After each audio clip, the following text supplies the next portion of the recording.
The man began throwing huge amounts of cash into the air. The crowd below instantly erupted into chaos, but none of them knew that he had another motive entirely. He was creating a distraction so his brother across the street could carry out a robbery. They planted the bomb they had brought with them. Then they covered it with a mattress. Once everything was in place, all they had to do was wait for Nick to make his move.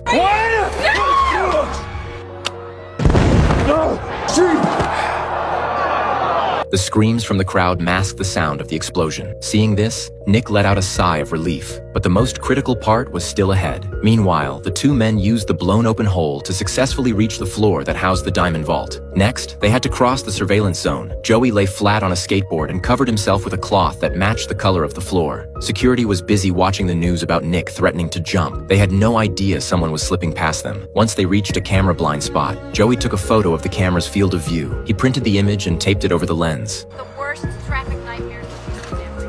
Madison Avenue.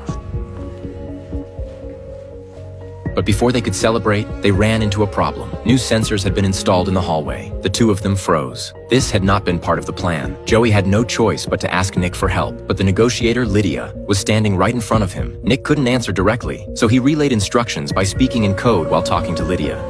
Listen, this thing that we got here, I think we should cool it down before you get into trouble. Joey didn't understand at first, but his girlfriend suddenly figured it out. They were heat sensors. All they had to do was lower the temperature, so they grabbed a fire extinguisher. As they moved forward, they sprayed continuously. Finally, they blasted the sensors directly until they were completely frozen. Just like that, the two of them reached the vault door. They pulled out their tools and prepared to enter through a nearby ventilation shaft. But at that very moment, the police uncovered Nick's identity. It turned out Nick was the cop arrested years ago for stealing diamonds, and he had escaped from prison just yesterday. By sheer coincidence, the hotel they were in belonged to David, the owner of the stolen diamonds, and David's diamond exchange was located right across the street. Seeing this, the police chief immediately notified the head of security, ordering him to check the vault. Thinking back to Nick's earlier words, Lydia finally realized he never intended to jump. She stepped onto the ledge and confronted him. That was when Nick finally told her the truth. Years ago, he had been assigned to escort a shipment of diamonds, but along the way, two masked men ambushed him and took them. He was framed for the theft and sent to prison. The real mastermind behind it all was the diamond owner, David. At the time, David's company was on the verge of bankruptcy. He staged the theft of his own diamonds to collect a massive insurance payout. Nick had been nothing more than a scapegoat. The diamonds were still in David's possession. Everything Nick was doing today was just to find those diamonds and prove his innocence. Nick begged Lydia to help him, because through his own investigation, he had discovered that the two masked men were both police officers. So this was the only place where he was truly safe.